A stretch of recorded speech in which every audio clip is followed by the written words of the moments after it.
आज मेरे चैनल में आप देख सकते हैं पीछे व्हाइट बोर्ड है, तो इसका मतलब मैं जरूर कुछ आपको बताने वाली हूँ। तो चलिए बताते हैं आपको।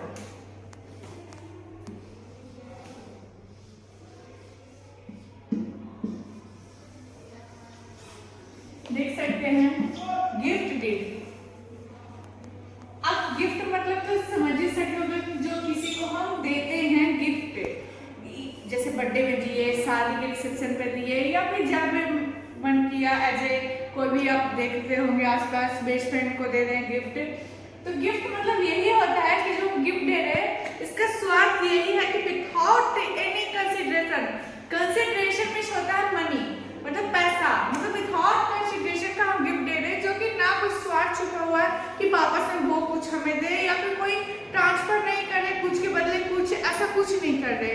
ये मेन ठीक है गिफ्ट के बारे में, इसका एसेंशियल कि विदाउट कंसिडरेशन होता है। तो चलिए हम सबसे पहले देखते हैं क्या होना चाहिए। सबसे पहले तो इसमें तो देख सकते हैं 2 पार्टीज होनी चाहिए। एसेंशियल में 2 पार्टी नेसेसरी है। आप खुद को गिफ्ट नहीं दे सकते हो। 2 पार्टी नेसेसरी है, जिसमें एक होता है, देख सकते हो, डोनर, और एक होता है डोनी। डोनर उसे कहते हैं जो गिफ्ट देता है, और डोनी उसे कहते हैं जो गिफ्ट एक्सेप्ट करता है।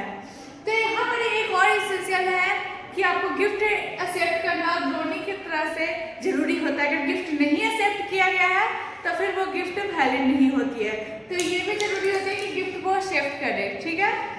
तो डोनर वो होता है, वो जिंदा होना चाहिए। 2 पार्टीज है तो ऑब्वियसली जिंदा रहेगा।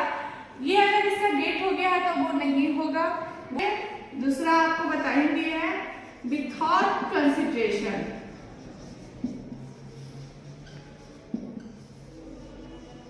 विदाउट कंसिडरेशन मतलब कि यहाँ पे हम मनी या फिर उसके बदले लोन ये सब कुछ भी नहीं ले रहे हैं, कुछ भी नहीं, अपना फ्री विल से दे रहे हैं। तो इसके लिए हम वॉलंटरी लिखेंगे चाहिए। अगर ये सब वर्ड लॉ में होता है, आप इसे जानिए कि इस वर्ड का क्या मतलब होता है। वॉलंटरी मतलब होता है कि विलफुल, अपने खुद की मर्जी से दे रहे, ना कोई इस पे देख सकते, ना कोई प्रेस है या फिर कोई भी मिसकंसेप्ट, कुछ भी नहीं होना चाहिए, कुछ भी नहीं, अपना मर्जी से दे रहे कि हाँ मेरा मर्जी है, मैं इसको अपने पोते को या फिर किसी को भी मेरा मर्जी से देना चाहता हूँ। या तो उसमें आप जमीन भी दे सकते हो, या फिर अगर मूवेबल प्रॉपर्टी है तो आप जानते ही हो कि पोसेशन जिसके पास रहेगा उसी का हो जाएगा। लेकिन इमूवेबल प्रॉपर्टी में जिसका वैल्यू 100 से ज़्यादा रुपये का है तो उसको हमें रजिस्ट्रेशन जरूर कराना पड़ेगा। तो ये भी जरूरी होती है। और इसमें एक और नेसेसरी देख सकते हो, आप देख सकते हो ये 3 पॉइंट जो अभी मैंने बताया है। तो पहला तो 2 पार्टी होना चाहिए, डोनर एक डोनी, फिर है कि विदाउट कंसिडरेशन होना चाहिए, फिर वॉलंटरी होना चाहिए। तो लेकिन आप देखो, जैसे मैं हूँ, मेरे पास पूरा इंडिया को मैं गिफ्ट कर दूँ किसी को भी, चलो, लेकिन क्या मैं उसका ऑनर हूँ? नहीं हूँ। मान लो कि मैं जहाँ खड़ी हूँ वही मैं किसी को गिफ्ट करें, क्या मैं उसका ऑनर हूँ? नहीं हूँ। मेरा मर्जी है, वहाँ वॉलंटरी भी है, विदाउट कंसिडरेशन भी है, 2 पार्टी भी है, फिर भी हम दे रहे, पर हम ऑनर ही नहीं है, तो क्या वो वैलिड होगा? नहीं होगा। तो ऑनर यहाँ पे नेसेसरी है। तो यहाँ पर ही ऑनर होना चाहिए वो प्रॉपर्टी का, और जो भी ट्रांसफर होगा वो एब्सोल्यूट होना चाहिए, एब्सोल्यूट ट्रांसफर होना चाहिए, ठीक है। अब हम देख सकते हैं, और इधर आ जाइए, आपको मैं दिखा देती हूँ। फिर देखिए, ऑनर होना चाहिए, एब्सोल्यूट ट्रांसफर होना चाहिए। तो इसका मतलब आपको क्या समझ में आता है? क्या समझ में आता है?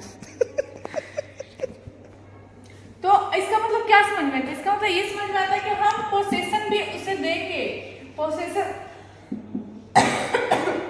देंगे डोनी को। तो पोसेशन देने से पहले हमें क्या करना पड़ेगा? अगर मूवेबल प्रॉपर्टी तो मैसेज दे दिए, चलो पोसेशन हो गया। और लेकिन इमूवेबल प्रॉपर्टी है तो जिसका वैल्यू 100 रुपये से ज़्यादा है, ये रजिस्ट्रेशन एक्ट में है, आप उसे वहाँ देख सकते हैं। अगर नहीं तो मेरे वीडियो बने रही है, मैं आपको आगे ऐसे बताती रहूँगी। तो रजिस्ट्रेशन एक्ट में बोला गया है कि जिसका वैल्यू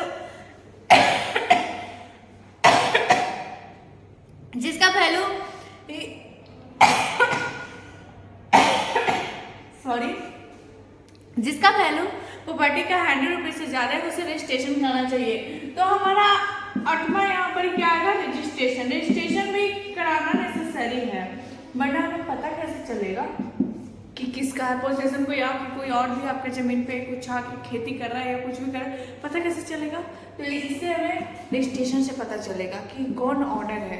ठीक है, तो इसमें सबसे पहले मान लीजिए मैं प्रॉपर्टी दे रही हूँ, मैं विदाउट कंसिडरेशन ऑनर भी हूँ, सब कुछ हूँ मैं सारे, पर मैं माइनर हूँ, क्या वो वैलिड होगा? नहीं होगा।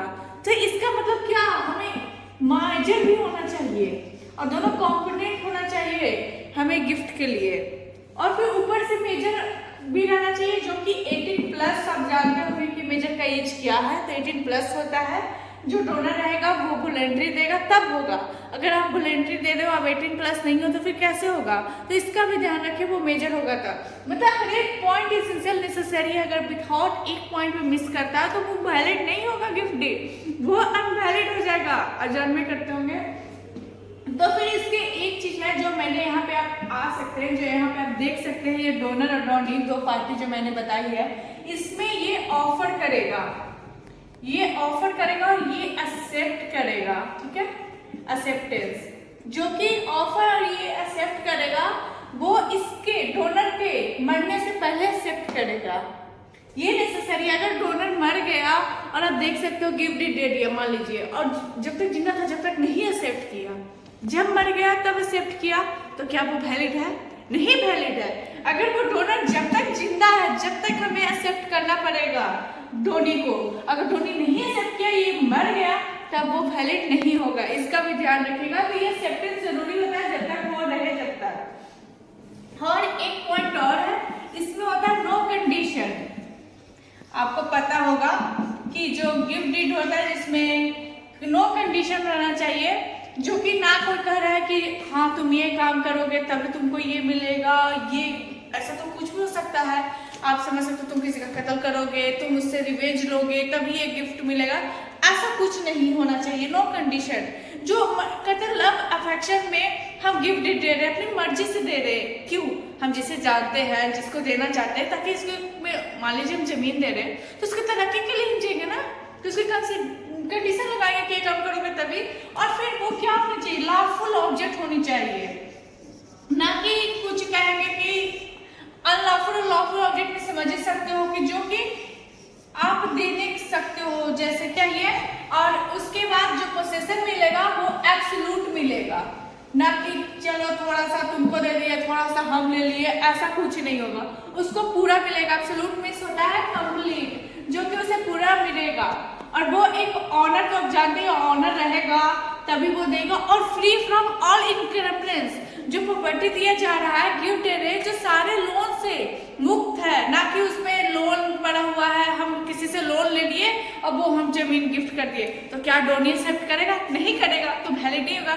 सोचिए आप डोनी का यहाँ वैल्यू नहीं रहता एक्सेप्टेंस का, और ऐसे ही गिफ्ट डेट मान लिया जाता तो क्या होता? नहीं। सोचिए मैं ए है जो ले लिया है उस पे लोन बैंक से और वो चलो गिफ्ट कर दिया, और ये अगर ये डोनी को नहीं रहता एक्सेप्टेंस का ये नहीं रहता तो डोनी बेचारा लोन ही भरते रह जाता, उसको क्या फायदा होता है गिफ्ट का? तो गिफ्ट का मतलब ही क्या होता है? किसी को दे रहे जो यूज आए, क्या फायदा रहता? तो इसलिए एक्सेप्टेंस जरूरी होता है। ये सारे जो पॉइंट्स देख रहे हैं वो आपको यूजफुल हो गया। देख सकते हो सारे पॉइंट का एक भी पॉइंट अगर मिस होता है तो क्या वो नहीं होगा, तो सारे पॉइंट यूजफुल है। अगर आपको वीडियो अच्छी लगी है तो आप बताइए कमेंट में, हम आगे आपको इसी तरह वीडियो बना के आपको सेंड करते रहेंगे, और देखते रहिए और अपने पढ़ाई को आगे बढ़ाते रहिए। जय हिंद, जय भारत।